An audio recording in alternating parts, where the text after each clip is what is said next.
Hello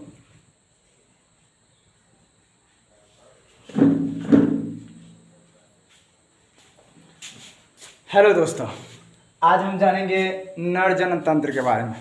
नर जनन तंत्र क्या होता है, इसमें कौन कौन से अंग होते हैं, कौन से अंग जोड़े में होते हैं, कौन से अंग गैर जोड़े होते हैं, उसके बारे में।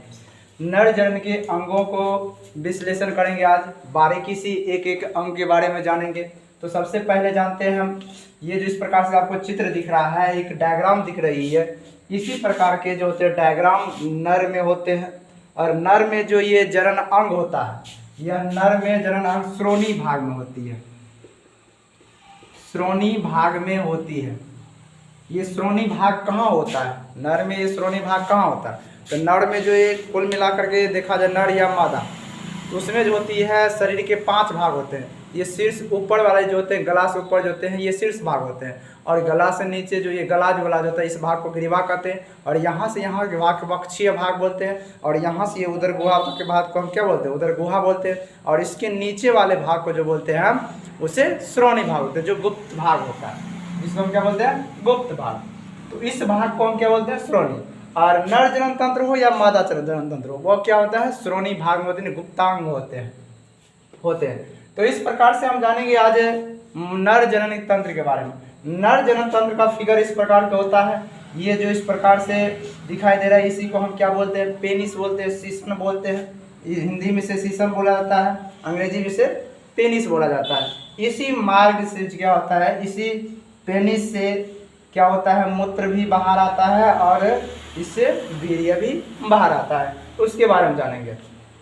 तो सबसे पहले जानते हैं इसमें जो कौन कौन मेन अंग होता है, कौन किसका क्या काम होता है, किस जगह पे कौन कैसा फंक्शन करता है, उसके बारे में जानेंगे। सबसे पहला जो होता है, इस प्रकार से ये जो होता है, ये होता है कौन, टेस्टिस, यानी वृषण होता है। ये भी क्या होता है, वृषण। एक नर में एक जोड़ी वृषण होता है, यानी 2 पीस वृषण होता है।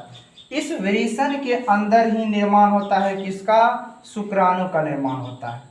ये इस प्रकार से जो थैलेनुमा संरचना होती है नर में, दोनों जांघों के बीच में जो थैलेनुमा संरचना होती है नर में, थैली में क्या होते हैं, ये 2 वृषण होते हैं। तो उसको हम अपने भाषा में हाइड्रोसिल भी कहते हैं।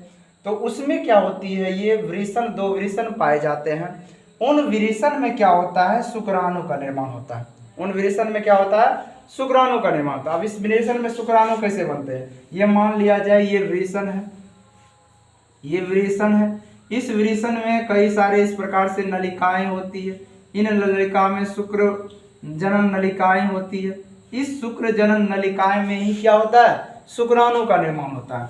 अब इस नलिका में कब शुक्राणु बनते हैं, किस उम्र में बनते हैं, ये सब जानते हैं। जब लड़का परिपक्व हो जाते हैं, 11 से 12 साल की हो जाती है, तो उसके हाइपोथैलेमस से GnRH हार्मोन का स्रावन होता है। GnRH हार्मोन जो होता है, ये प्रेरित करता है पीयूष ग्रंथि को, पीयूष ग्रंथि को प्रेरित करता है। और ये पीयूष ग्रंथि जो होता है, ये स्रावित करता है LH और FH हार्मोन को, FSH हार्मोन। ये 2 हार्मोन होते हैं जो क्या करते हैं, ये पीयूष ग्रंथि से निकलते हैं। इसका मतलब होता है लिक्टिक हार्मोन, इसका मतलब होता है फोलिकल हार्मोन। ये दोनों हार्मोन जब निकलते हैं, तो ये हार्मोन दोनों आते हैं कहाँ, वृषण के पास। अब वृषण में जो हम बताएं, वृषण में होती है कई सारी नलिकाएं। उस नलिका में ये LH जाता है, क्या जाता है, LH जाता है।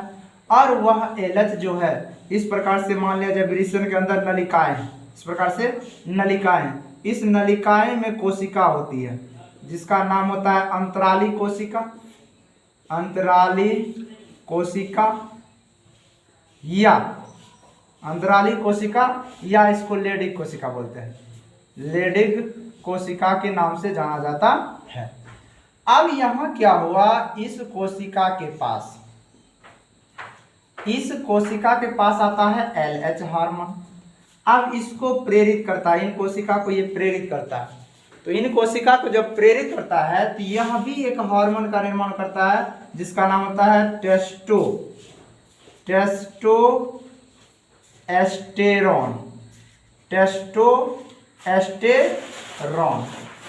इस प्रकार से ये कोई हार्मोन होता है। और ये नर का जनन हार्मोन होता है। इसे नर जनन हार्मोन के नाम से ही जाना जाता है। जब नर में ये हार्मोन का स्रावन होता है तो ये जैसे नर में हार्मोन का स्रावन होगा वैसे ही नर में क्या होता है, कई सारे बदलाव आ जाता है। दाढ़ी का निकलना, मोछ का निकलना, कांख में बाल होना, गुप्तांगों पे बाल होना, ये सारे सीना चौड़े होना, ये सारे क्या होते हैं, लक्षण होते हैं नर में। जब ये टेस्टोस्टेरोन हार्मोन का स्रावन हो जाता है तब ऐसे बदलाव आता है। इसीलिए टेस्टोस्टेरोन हार्मोन को द्वितीयक लैंगिक लक्षण हार्मोन कहा जाता है। जो लक्षण पहले से बचपन में से है हमें, जब हमारे वह लक्षण में बदलाव आने लगता है तो ये लक्षण को द्वितीयक लक्षण कहा जाता है। तो द्वितीयक लक्षण के बदलाव में उत्तरदायी कौन सा हार्मोन होता है, वो होता है टेस्टोस्टेरोन हार्मोन। अब ये टेस्टोस्टेरोन हार्मोन जो होता है जब बन के तैयार हो जाता है तो अब इसके अंदर जो होता है, इस नलिका में क्या होती है, एक सर्टोली कोशिका होती है। इसमें सर्टोली कोशिका होती है। अब ये सर्टोली कोशिका जैसे यहाँ से हार्मोन आया, इन कोशिका में क्या होती है, निर्माण होने लगता है। ये टेस्टोस्टेरोन जैसे जाता है इसके अंतर्गत, इसमें क्या होता है, निर्माण होने लगता है किसका, शुक्राणु का। इस प्रकार से क्या होता है, ये वृषण में शुक्राणु बनते हैं। अब जब वृषण में शुक्राणु बन गया, अब वृषण में शुक्राणु बन गया, अब शुक्राणु को क्या होता है, यहाँ से ले जाया जाता है कहाँ पे, एक ग्रंथि होती है जिसका नाम होता है शुक्राशय ग्रंथि। जिसका क्या नाम होता है, शुक्राशय ग्रंथि। ये शुक्राशय ग्रंथि होती है। अब यहाँ टेस्टिस से जो क्या होता है, वीर्य आता है और वह पहुंचता है कहाँ, शुक्राशय के पास। अब ये टेस्टिस से पहले निकलता है ये अधिवृषण। ये क्या है, अधिवृषण। इस अधिवृषण में आता है शुक्राणु, यहाँ कुछ समय के लिए वेट करता है।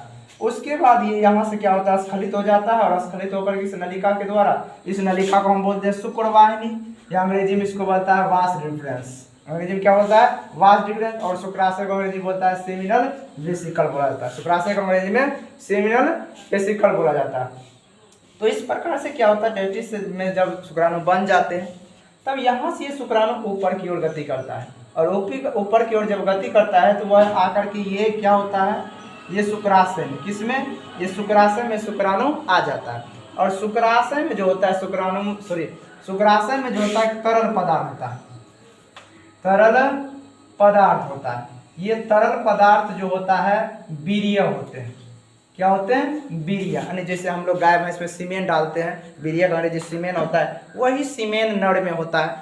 उस सीमेन में क्या होता है, शुक्राणु क्या करता है, गति करता है। तो ये एक ग्रंथि होती है, शुक्राशय ग्रंथि होती है जो वीर्य का निर्माण करता है। उसके बाद ये दो और ग्रंथि होती है, प्रोस्टेट ग्रंथि और कॉपर ग्रंथि। दो ग्रंथि और है, कॉपर ग्रंथि और प्रोस्टेट ग्रंथि। ये दोनों मिलकर भी इसके निर्माण में योगदान देते हैं, इसके वीर्य के निर्माण में योगदान देते हैं। जब पूर्वपेन ये वीर्य बन के तैयार हो जाता है तो इस वीर्य का रंग होता है दुधिया रंग होता है। और इसमें क्या होती है, गंध भी होती है, इसमें गंध भी पाया जाता है। तो ये वीर्य में रंग दुधिया होता है, गंध भी पाया जाता है। जब ये तीनों मिलकर के बनाते हैं, वीर्य बनाते हैं, तो उसमें क्या आता है, इसमें वीर्य में पोषणीय पदार्थ होते हैं। वह पोषणीय पदार्थ जो होता है शुक्राणु को पोषण देने का काम करता है। अब जिस समय क्या हुआ, इसमें आकर के बढ़ गया। अब इसी नलिका के माध्यम से ये क्या होते हैं, शीशन होते हैं। इसकी लंबाई सभी में अलग अलग प्रकार की होती है। ये बाह्य जननांग होता है, शरीर से बाहर दिखता है एकदम से। तो यह जो होता है नलिका, ये मूत्र मार्ग होता है। इसी मूत्र मार्ग के माध्यम से जब कभी क्या होता है, मनुष्य का मन करता है इसको त्यागने का, तो इसी के माध्यम से ये बाहर आता है। हमेशा वीर्य बाहर नहीं निकलता है, परंतु यूरिन हमेशा बाहर निकलता है, मूत्र हमेशा त्यागते हैं। तो इसलिए इसको बंद करने को और खोलने के लिए जिम्मेदार होता है प्रोस्टेट ग्रंथि।